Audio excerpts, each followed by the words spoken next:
할렐루야. 하나님의 사랑과 은혜가 우리 심령 가운데 충만하기를 소망합니다. 하나님이 이끄시는 사람이 있습니다. 하나님의 이끌림 따라 살아가는 사람이 있어요. 저와 여러분은 하나님의 이끌림 따라 살아가는 사람인가요? 아니면 세상 사람에게 이끌려서 휘둘려 살아가는 자들인가요? 하나님 앞에 이끌림을 당하는 저와 여러분 되기를 주님의 이름으로 축원합니다. 오늘 본문에 보면 1절에 18절에 이렇게 이야기하죠. 그 후에라고 합니다. 그 후에라는 것은 이제 아라비아에서 다메섹 지방에서 3년 동안 복음을 전한 후에요. 복음 전한 후에 바울이 예루살렘으로 내려가는 그 이야기를 기록하고 있습니다. 예루살렘은 술렁거렸어요. 성전뜰에서 조용한 긴장감이 감돌고 있었죠. 누군가에게 들려온 소식이 있었습니다. 사울이 돌아왔다. 사울이 돌아왔다. 이름만 들어도 등골이 오싹한 이름이에요. 그는 율법에 열심이었고 교회를 박해하던 자였습니다. 스데반의 순교의 현장에도 그 자리에 있었고 교회를 무너뜨리기 위해서 다메섹까지 열심을 다하여서 그 먼 거리를 달려갔던 사울이었죠. 그 사울이 돌아왔다라는 거죠. 그런데 이번에는요, 체포영장을 가지고 온 것이 아니라 복음을 가슴에 품고 왔다라는 거예요. 십자가 예수 그리스도를 그 심장에 품고 왔다라는 거예요. 율법의 열심이 아니라 십자가 복음의 열심으로 예수를 부인하는 것이 아니라 하나님의 아들 예수 그리스도를 선포하기 위해서 돌아왔다라는 거예요. 예루살렘 교회 성도들은 혼란스러웠을 거예요. 왜 혼란스러웠을까요? 그렇게 열심이었어요. 율법에 예수님을 믿는 자들을 잡아 죽이는 일에 열심을 다했던 사울, 그런 그가 어떻게 이렇게 변화되어서 이곳에 왔을까? 이것은 함정은 아닐까? 그의 회심은 진짜였을까? 많은 사람들이 의구심을 가졌습니다. 삽시간에 온 예루살렘에 사울에 대한 이야기가 퍼졌죠. 많은 사람들이 관심을 가졌어요. 바울도 사람들을 만나고 싶었을 거예요. 자기가 회심되어진 사건에 대해서 이야기하고 싶었을 거예요. 자기 변명도 하고 싶었겠죠. 오랜 기간 동안 예루살렘을 떠나 있었기 때문에 예전의 나의 모습과 지금의 나의 모습은 다르다는 것을 말하고 싶었을 거예요. 그런데 사울은요, 그렇게 하지 않았어요. 조용히 게바의 집으로 향합니다. 전에는 박해자였어요. 이제는 복음을 전하는 자가 되어서 예루살렘에 섰습니다. 전에는 율법의 열심이었어요. 이제는 율법이 아닌 십자가의 은혜를 증거하기 위해 왔어요. 그의 과거의 친구였던 바리새인들,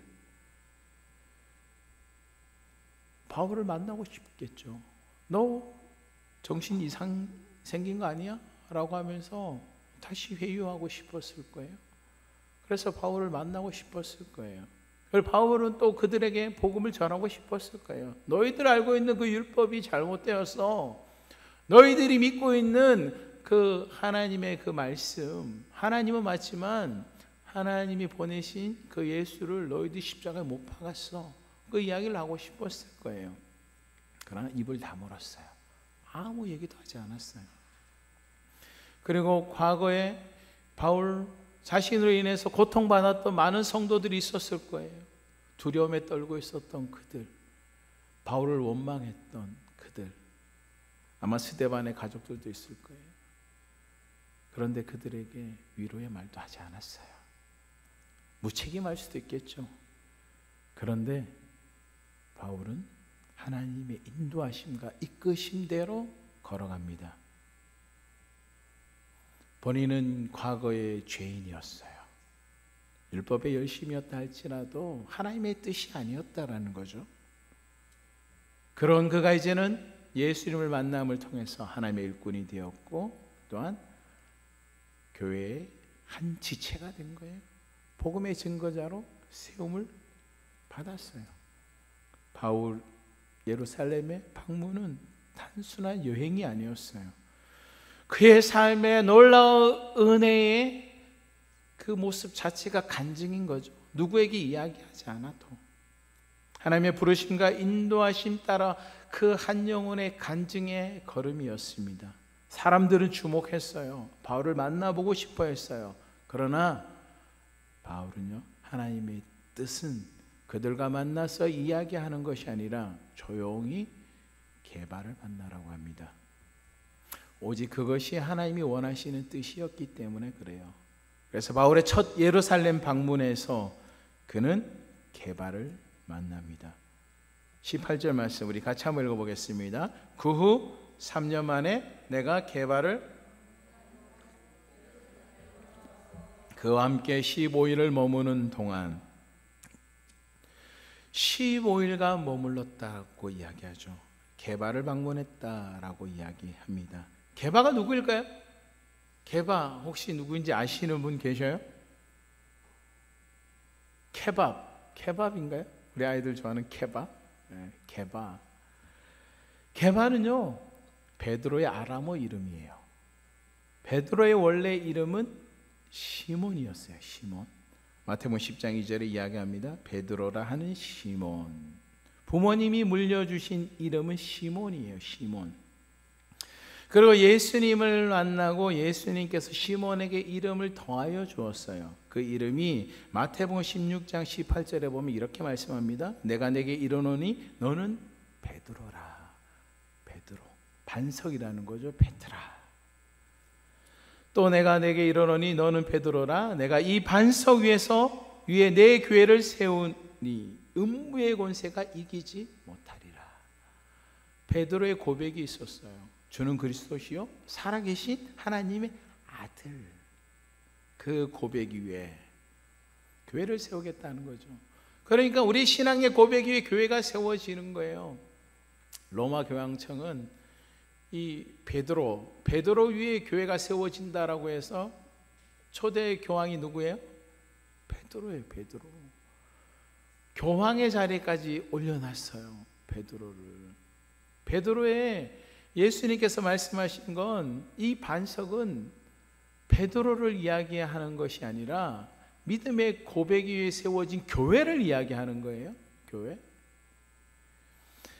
요한복음 1장 21절에 보면 데리고 예수께로 오시니 예수께서 보시고 이르시되 내가 요한의 아들 시몬이니 장차 게바라리라. 장차 게바라리라. 장차 이제는 시몬이 아니라 게바 베드로로 불려지게 된다는 거죠. 게바는 번역하면 뭐라는 거예요? 베드로라. 유대인의 한 전도자로 베드로는 세움을 받았어요. 바울은 이방인의 전도자로 세움을 받았고, 바울이 베드로를 게바라고 부른 것은 의도적으로 부르고 있어요. 베드로는 이제 게바는 베드로의 아람어 원초적인 유대적 호칭이에요. 갈라디아 교회에 거짓 교사들이 들어와 있었어요. 그래서 베드로의 유대성에 대해서 강조하며 자신들이 이제 율법주의를 지키는 것을 정당화하는 그런 갈라디아 교회를 향해서 일부러 게바라라는 호칭을 사용했죠. 나도 잘 알고 있다라는 거죠. 게바 자신도 베드로는 유대적 배경을 가지고 있는 그 모든 것을 잘 알고 있고 베드로와 나는 동등 관계라는 것을 이야기하고 있습니다. 바울은 게바라고 하면서 사도권과 복음의 진정성에 대해서 입증하고자 이런 표현을 쓴 거예요. 뭐 그냥 쉽게 말하면 말장난인 거죠. 네. 그리고 베드로에게 바울은 배우기 위해서 간 게 아니에요. 이걸 또 15일이라고 하는 이 표현을 한 것은 이 갈라디아 성도가 이 바울이 받은 이 복음의 계시에 대한 부분에 대해서 의구심을 많이 가졌어요. 그래서 베드로를 통해서 내가 배운 것도 아니라는 것을 강조하기 위함이고 사도들을 통해서 내가 배운 것도 아니라는 것을 강조하기 위함이에요. 오직 자신이 받은 계시의 복음은 누구를 통해서 받았다라는 거예요? 예수 그리스도 통해서 직접 받았다라는 거죠. 그럼 15일 동안 베드로와 바울은 무슨 이야기를 나누었을까요? 바울은 예수님과 공생애를 함께 했죠. 3년 반 동안. 바울은요? 바울은 베드로가 3년 반 동안 공생애하는 기간에 바울은 뭘 하고 있었을까요? 박해를 하고 있었어요. 비난하고 있었습니다. 예수님이 하신 그 행적들에 대해서 다 비난하고 비판하고 부인하고 있었죠. 율법으로 보면 저 인간은 어떤 인간이에요? 저 죽일 인간이라는 거죠. 호시탐탐 성경에 나와 있지는 않아요. 근데 율법의 열심인 이 사울이었기 때문에 그래요. 동시대에 같이 살았어요. 동시대. 그래서 이 사울은 예수님을 비난하는 일에 힘썼고 베드로는 예수님과 동행하는 일에 최선을 다했죠. 그래서 둘이 만났어요. 만나가지고 15일 동안 한 이야기가 내가 만난 예수에 대해서 이야기하는 거예요. 내가 만난 예수, 베드로가 직접 경험한 예수, 그리고 사울은 사울대로 다메섹 도상에서 만난 그 예수 그리스도, 그리고 그가 아라비아 광야에서 그리고 복음을 전하다가 하나님의 계시의 말씀을 더 깊이 깨달아 알게 된 그 이야기를 서로가 나누는 거예요. 처음에는 좀 어색했을 거예요. 원래 남녀 간에도 그렇고 생판 모르는 사람이 만나면 첫 대화하는 게 어렵잖아요. 그런데 어색함도 금세 사라집니다. 공통된 주제가 있기 때문에 그래요. 어떤 공통된 주제가 있어요? 예수 그리스도. 예수 그리스도. 하나님의 사람은요, 믿음의 사람은요, 우리는 생판 모르는 사람이 만나도 우리 뭐라고 이야기해요? 자매님 이야기하잖아요. 형제님 이야기하잖아요. 공통 주제가 있기 때문에 그래요. 누구예요? 예수 그리스도가 그 가운데 있기 때문에. 그래서 베드로는 자기가 만난 예수 그리스도, 경험한 예수 그리스도를 전해주는 거예요. 예수님과 함께 할 때 이런 일이 있었어. 예수님과 함께 할 때 이런 일들이 있었고, 그리고 또 내가 예수님을 믿는다고 하면서 따른다고 하면서 십자가에 달려 돌아가시기 그 첫날 밤에는 나 예수님 모른다고 부인했던 그런 일도 있었고, 그걸 예수님이 나에게 경고의 말씀도 주셨는데 내가 잊어버렸어. 근데 닭이 꼭 끼어 올 때에 내가 생각나고 예수님과 마주쳤을 때에 한없이 나의 눈에는 눈물이 흘렀어 라고 하면서 베드로가 경험한 예수에 대해서 전합니다. 그리고 십자가 사건 후에 예수님을 만나고 예수님과 40일간 함께했던 그 이야기를 전하는 거예요. 그리고 마지막 명령으로 우리에게 주셨던 지상명령, 지상명령이 뭐예요? 너희는 땅 끝까지 이르러 내 복음의 증인이 되라. 그 명령, 그 이야기를 전해줍니다. 그리고 사울도 이야기하는 거예요. 내가 만난 다메섹 도상에서 예수 그리스도, 빛 가운데 비춰지는 정오의 빛이 나를 비춰서 내가 그 빛을 보고 놀라서 보니 눈은 아무것도 보이지 않고 나를 부르는 음성만 들렸는데 그 음성을 들을 때에 누구냐라고 했을 때 네가 핍박하는 예수다 라고 이야기하는 그 이야기를 전해 들으면서 자신의 삶이 변화된 그 이야기를 서로 이야기하는 거예요. 그리고 또 복음 전했던 그 이야기들을 합니다. 이렇게 해서 바울과 게바는 15일간 사귐을 갖습니다. 바울이 게바를 만났다라고 하는 이 방문하다는 뜻은 알아가기 위한 방문이었다는 거예요. 무엇을 알아가기 위함이에요? 베드로가 만난 예수 그리스도 알아가기 위한, 그리고 서로가 서로를 알아가기 위한 방문이었어요. 바울도 베드로도 바울도 서로 알아가는 시간이었다는 거죠. 내가 만난 예수를 알아가는 시간. 우리가 믿음의 생활이라는 것이 그거예요. 서로가 만난 예수를 전해야 돼요. 내가 만난 예수를, 믿음의 사람들도 내가 만난 예수를 나누면서 서로 간증이 있어야 되고, 믿지 않는 사람들과 대화할 때도 내가 만난 예수에 대해서 전하면서 그 안에서 살아계시는 하나님의 역사심을 공유할 수가 있어야 되는 거죠. 그 이야기를 하는 거예요. 그 이야기를. 그리고 난 다음에 게바와 바울은 헤어집니다. 헤어지고 또 누구와의 만남을 가지는 거예요? 야고보와 짧은 만남을 가집니다. 읽어보겠습니다. 9절 같이 읽겠습니다. 주의 형제, 주의 형제 누구요? 야고보. 야고보를 누구라고 그래요? 예수님의 육신의 동생이에요. 예수님의 육신의 동생. 성모 마리아라고 부르죠.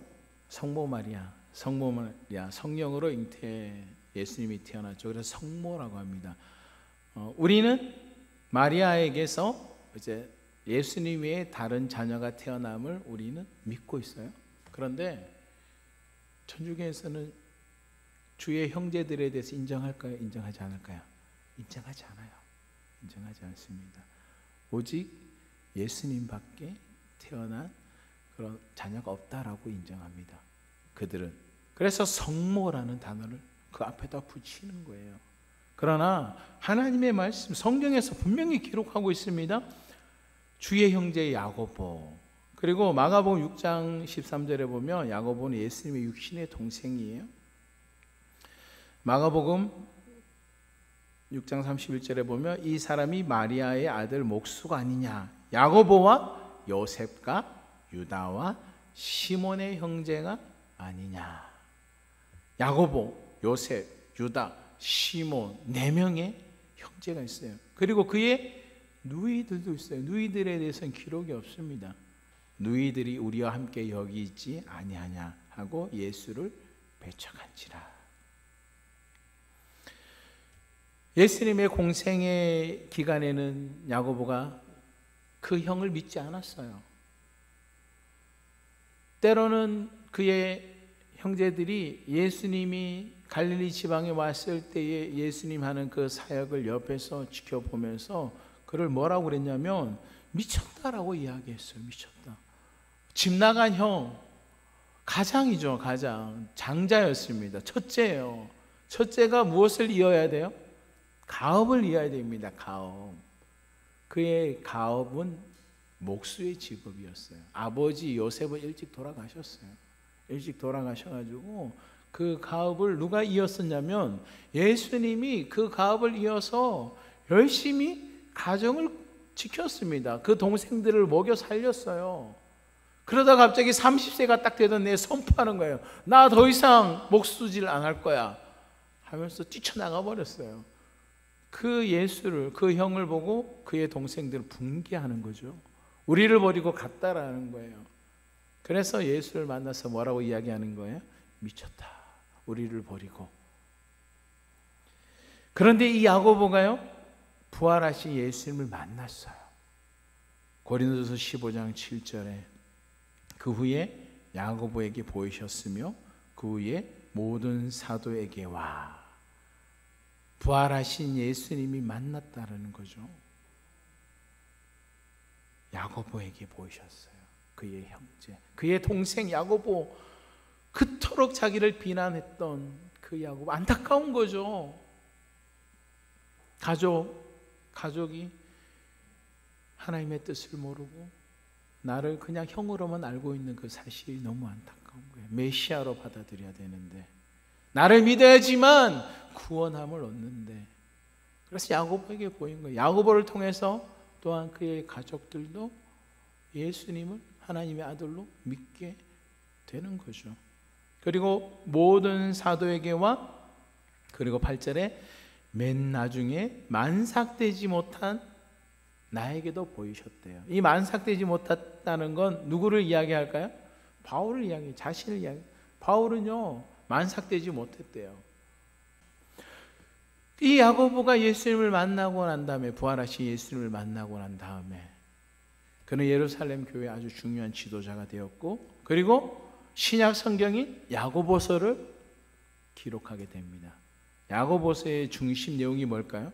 행함이 없는 믿음은 죽은 믿음이다. 본인이 경험했다라는 거죠. 정작 자기의 형이 하나님의 아들 되심을 누누이 선포하고 이야기했지만, 그리고 보여주었지만 믿지 않았어요. 믿음으로 행함을 보이라는 거죠.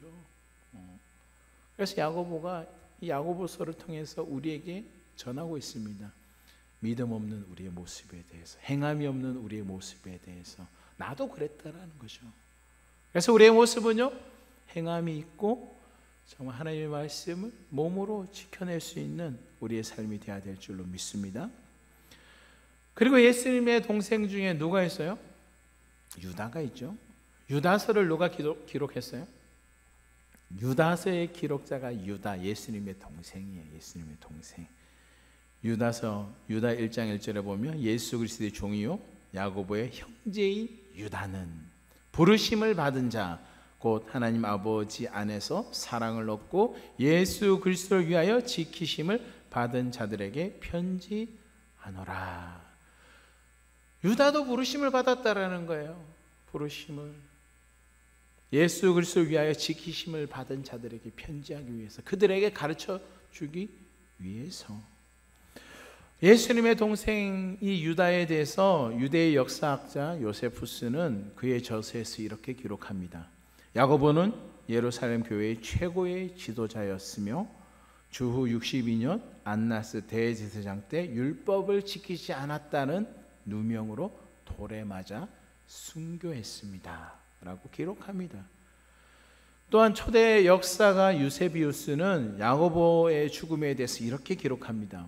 야고보는 훌륭한 사람이었고 그의 의에 관해 모든 사람들 가운데 추앙을 받고 있었다. 그의 의, 그러니까 의로움이 있었다라는 거죠. 심지어 유대인들 중에 더 생각하는 사람들이 있었다라는, 유대인들 중에 율법을 지키는 자들. 그래서 이 야고보는 율법도 잘 지켰어요. 그래서 유대인들에게 인정받는 자였습니다. 그래서 유대 사회에서 지도자가 될 수 있었던 거예요. 예루살렘이 로마에 의해 포위당한 이유가 이 야고보의 죽음 때문이라는 거죠. 그러니까 야고보의 죽음으로 인해서 무엇이 일어나냐? 폭동이 일어났다는 거예요. 폭동이 일어나면서 그 폭동을 진압하기 위해서 로마 군인들이 왔다라는 거죠. 그만큼 이 야고보는 엄청난 영향력이 있었다라는 거예요. 야고보는 율법을 잘 지켰고 유대인들 사이에도 존경을 받았어요. 그래서 야고보가 유대인들에게 그 복음이 전해질 때에 그들에게 영향을 미치게 되었다라는 거예요. 그들로부터 거룩한 의인이라고 하는 칭호를 받게 되었어요. 그래서 이 야고보에 대한 별명이 있죠. 혹시 들어보셨나요? 야고보의 별명 낙타무릎. 기도의 사람 낙타무릎이 야고보예요. 낙타무릎처럼 그는 기도를 너무 열심히 해서 무릎이 어떻게 되었다는 거예요? 굳어졌다는 거죠. 그래서 야고보의 순교는 유대 사회와 예루살렘 교회에 큰 충격이었어요. 그런데 야고보가 누구를 만났다는 거예요? 바울을 만났다는 거죠. 유대 기독교인의 중심이었던 야고보, 그리고 이방인의 사도로 부름받은 이 바울, 이 두 종교 지도자죠. 이방인의 사도 그리고 유대의 지도자가 만나서 복음을 전하는 일에 서로 연합되어 졌다라는 거죠. 다 복음을 전하기 위해서 하나가 되었어요. 이 짧은 만남이었지만 이 만남 속에 큰 의미가 담겨져 있다는 거죠. 추후에 나중에 예루살렘 공의회가 이제 일어날 때에 야고보가 지도자로 세워지고, 그리고 율법에 관련된 그 짐을 지워주지 말라, 할례에 관련된 그런 이제 문제를 해결하는 그런 중요한 역할을 하게 됩니다. 자, 복음은 모든 장벽을 뛰어넘는 거예요. 내 생각, 내가 가지고 있는 가치관, 모든 것을 다 내려놓게 하는 거예요. 바울의 예루살렘 방문은 되게 짧았습니다. 15일밖에 되지 않았어요. 15일밖에 되지 않은 그 방문에서 베드로는 많은 것을 얻었어요. 그리고 바울은 그 예루살렘 방문에 대한 그 이야기를 이제 갈라디아 교회에 이야기하는 거예요. 강조하고 싶은 게 있어요. 그것이 바로 나는 이런 모든 이 일들이 하나님 앞에서 한치의 부끄러움 없고 거짓말 없는 진짜라는 거죠. 진짜. 그러니까 갈라디아 교회가 자꾸 이상한 논리가 들어와 가지고 자꾸 바울에 대한 음해하는 말들이 자꾸 일어나니까 20절에 이야기하는 거예요. 20절 말씀 같이 한번 읽어보겠습니다. 20절 보라 내가 너에게 쓰는 것은 하나님 앞에서 거짓말이 아니로다. 나 거짓말 아니라는 거예요. 나 하나님 앞에서 우리가 알고 있는 하나님 앞에서라는 이 라틴어 말이 있어요. 혹시 들어보셨나요?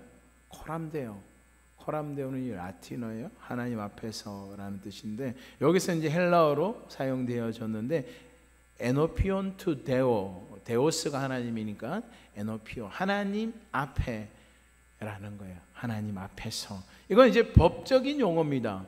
그러니까 하나님 면전에서 지금 무엇을 하고 있다는 거, 나 자신을 내어놓고 하나님 나를 판결해 주세요 라고 하는 거예요. 그만큼 하나님의 이름을 걸고 사람들에게 이야기한다는 거죠. 그만큼 나는 진실하다는 거예요. 하나님 앞에서. 시편 기자가 시편 16편 8절에 이렇게 이야기합니다. 내가 여호와를 항상 내 앞에 모시며 살아가는 그 마음. 그러면 우리가 뭘 할 수 없어요? 죄 가운데 머물러 있을 수 없다는 거죠. 하나님이 원하는 것이 무엇인지 그 일을 행할 수밖에 없는 거예요. 우리도 항상 하나님 앞에 살아가는 삶을 살아가야 돼요. 바울이 우리에게 이야기하는 것은 우리도 그런 삶을 살아가야 된다는 거예요.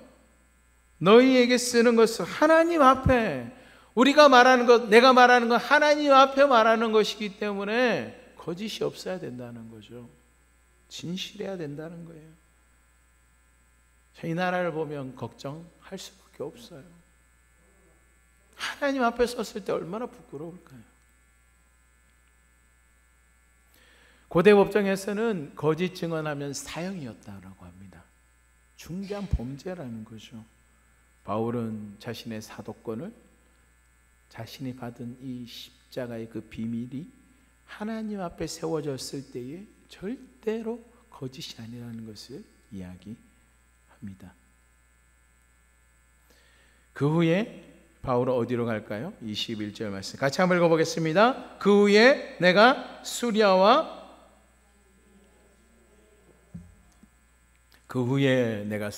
길리기아 지방에 이르렀다. 예루살렘의 짧은 체류 후에 바울은 수리아와 길리기아로 이동합니다. 수리아는 안디옥 교회가 있는 곳이에요. 안디옥 교회. 복음의 전초 기지죠. 거기서 나중에 바울과 바나바가 선교 파송을 받게 되는 곳이 안디옥에 잠깐 머물렀다가 그의 고향인 길리기아 다소로 갑니다. 다소에 가서 뭘 했을까요? 거기서 복음을 전하는 거예요. 회당에서, 거리에서 예수의 그 십자가의 그 은혜를 전했어요. 한때 그는 율법의 열심이었어요. 길리기아 다소 사람을 다 압니다. 왜냐하면 바울은 영재였어요. 천재였습니다. 동네 사람들이 이 바울을 모르면 간첩이에요.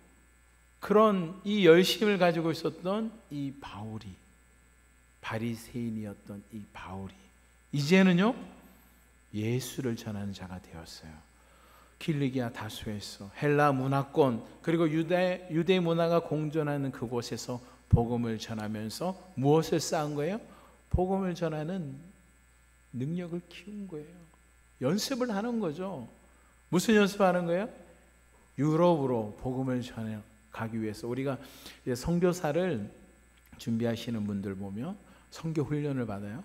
선교 훈련을 어디서 받냐면 우리에게 합동이기 때문에 GMS에서 이제 훈련 과정을 거치고 그리고 난 다음에 현지로 파송을 받아서 바로 현장으로 들어가지 않아요. 거기서 또 연수기간이 있어요. 언어 과정이 있습니다. 언어 과정, 그 문화를 익히는 그런 시간을 가져요. 그 기간을 지금 바울이 하고 있어요. 길리기아 다소에서 복음을 전하는 연습을 하는 거죠. 왜냐하면 가서 이런 실패도 보고 저런 성공도 보고 미리 경험하는 거예요. 그러면서 무엇을 쌓는 거예요? 경험치를 쌓는 거죠. 경험치를. 우리가 복음을 전할 때도 첫말 뛰기가 어렵지, 첫말 한번 뛰고 나면 그 다음부터는 어때요? 술술술술 나옵니다. 그런데 이 첫말 뛰는 게 어려워요. 첫말 뛰는 게. 만나서 이런저런 막 이야기하다가 예수에 대해서도 얘기 못하고 그냥 들어오는 경우도 많아요. 괜찮습니다. 그래도 그러면서 뭐가 쌓여지는 거예요? 점점 경험치가 쌓여지면서 다음에 이렇게 접근하고 이렇게 접근하면서 그 길이 열려지게 되는 거죠. 그렇게 해서 바울이 길리기아 다수에서 몇 년 동안 사역을 하냐면 5년 동안 사역을 합니다. 그 사역에 대해서 성경에서는 집중적으로 기록되어 있지는 않아요. 그런 학자들은 그 기간을 뭐라고 부르냐면 터널 기간이라고 불러요. 터널 기간. 그 터널, 긴 터널 기간이라는 거죠. 그 터널 기간이 지나고 터널을 통과하면 무엇이 보이는 거예요? 빛이 보이는 것처럼 바울은 그 기간에 하나님과의 깊은 교제와 또한 선교에 대한 마인드를 정립하는 시간을 가졌다라는 거죠. 준비하는 기간을 가졌다는 거예요. 실습하는 기간을 가졌다라는 거예요. 그러니까 그 기간이 결코 낭비되는 기간이 아니라는 거예요. 우리에게도 그런 기간들이 있습니다. 긴 터널 같은 기간들이 있어요. 때론 그게 교회의 부흥이 될 수도 있고, 때론 우리 가정의 복음의 능력이 될 수도 있습니다. 우리 가정, 우리 사랑하는 아들, 사랑하는 딸, 손주, 왜 이렇게 예수님 안 믿는 거야? 그 기간이 있다는 거죠. 바울도 그 기간이 있었어요. 모세도요, 40년이라는 광야의 기간이 있었고, 다윗은 목동으로 광야에 훈련받는 기간이 있었어요. 엘리야도요, 그린 시내가에서 숨어 지내며 하나님을 독대하고 만나고 위로받는 시간이 있었어요. 우리에게도요, 이런 시간들이 있다라는 거죠. 바울은 연단되고 준비되면서 하나님께서 바울을 다듬어 가셨어요. 때로는 실패할 수도 있고요, 때로는 좌절될 수도 있었습니다. 그 상황에서 하나님이 뭐 하셨다는 걸 우리를 만들어 가신다는 거죠. 바울을 만들어 간 것처럼 우리도 만들어 가신다는 거예요. 이 연단되어지는 시간이 우리가 더욱더 하나님을 의지하고 하나님의 사람으로 세워져 가는 과정인 줄로 믿습니다. 22절 말씀에 보면 그렇게 연단되어지고 난 후에 그리스도 안에 있는 유대의 교회들이 나를 얼굴로는 알지 못하고, 얼굴로는 알지 못했지만 어떻게 되었다는 거예요? 전에 들어오는 그 소식을 통해서 아, 바울이 진짜 바뀌었구나, 진짜 바울이 하나님의 사람이 되었어, 진짜 예수쟁이가 되었어 라는 그 이야기를 전해지게 되었다라고 합니다. 그러면서 23절에 이야기하죠. 다만 우리를 박해하던 자가 전에 멸하던 그 믿음을 지금 뭐 하는 거예요? 전한다. 바뀌어졌다라는 거예요. 바뀌어졌다라는 거예요. 전에는 율법의 열심이어서 우리를 잡아서 멸하려고 하는 그 일에 열심이었던 그가 이제는요, 그 일에 앞섰던 그가 그 일을 위해서 열심을 다한다는 거죠. 그 소문이 삽시간에 퍼져 나갑니다. 이것이 무엇이냐면 180도 전환이 되었다는 것을 보여주는 증거예요. 복음이 이렇게 사람을 바뀐다는 거죠. 복음이 바꾸어 준다는 거죠. 전에는요, 죄인이었습니다. 후에는요, 성도가 되었어요. 전에는요, 어둠이었습니다. 그리고 변화된 후에는요, 빛이 되었어요. 전에는요, 사망이었습니다. 변화된 후에는요, 생명이 되었습니다. 생명. 이것이 복음의 능력이에요. 복음의 능력. 복음은요, 우리의 삶을 180도 변화시켜 줍니다. 이것이 복음의 공식이에요. 만일에 내 삶에 이런 변화가 없다면 나 자신 한번 돌아봐야 될 줄로 믿습니다. 복음이 가진 능력이기 때문에 그래요. 과거에는 파괴하는 자였다면 지금은요 살리는 자가 되었어요. 과거에는 교회를 비판하던 자였다며 지금은 교회를 세우는 자가 된 것이죠. 그래서 바울은 자신에 대한 이야기를 하는 거예요. 고린도후서 5장 17절에 누구든지 그리스도 안에 있으면 새로운 피조물이라. 딴 사람 이야기하는 게 아니에요. 자기 이야기를 하는 거고, 또 우리에게도 이런 삶이 되어야 된다는 거죠. 복음은 이런 능력이 있기 때문에. 그래서 이야기합니다. 24절 우리의 고백인 줄 믿습니다. 24절 큰 목소리를 읽겠습니다. 나로 말미암아 하나님께 영광을, 이런 고백을 할 수 있는 거예요. 나로 말미암아 하나님께 영광을 돌린다. 저와 여러분의 삶이 이런 고백이 되기를 소망합니다. 복음으로 말미암아 그가 변화되어지고 난 후에 그의 삶이 다른 사람들에게 보여지는 모습이 나로 인해서 하나님의 영광이 드러나는 삶, 이것이 진짜 복음의 능력이라는 것을 바울은 갈라디아 성도들을 향해서 전하고 있고 오늘을 살아오고 있는 우리에게 전하고 있습니다. 우리가 알고 있는 김익두 목사님, 한때 평양에서 유명한 깡패였죠. 주먹질과 술과 폭력이 그의 삶이었어요. 그런데 그가 예수님을 만나고 난 후에 그의 삶이 180도 변화되었어요. 복음의 능력이라는 거죠. 이 복음의 능력이 우리 가정에 주님의 몸된 교회와 우리가 살고 있는 이 여주시와 이 나라의 민족 가운데 나타나는 놀라운 은혜가 있기를 주님의 이름으로 축원합니다. 그래야지만 살아가는 거예요. 우리가 살아가고 다음 세대가 살 수가 있습니다. 내 안에 있는 옛사람은 십자가에 못 박고 새 사람으로 살아가는 우리의 삶의 주도권이 내가 주인이 되는 것이 아니라 하나님이 내 삶의 주인 되고 주인 되시는 그 예수 그리스도를 붙잡고 한 걸음 한 걸음 믿음의 길을 걸어가는 저와 여러분의 삶의 인생이 되기를 주님의 이름으로 축원합니다.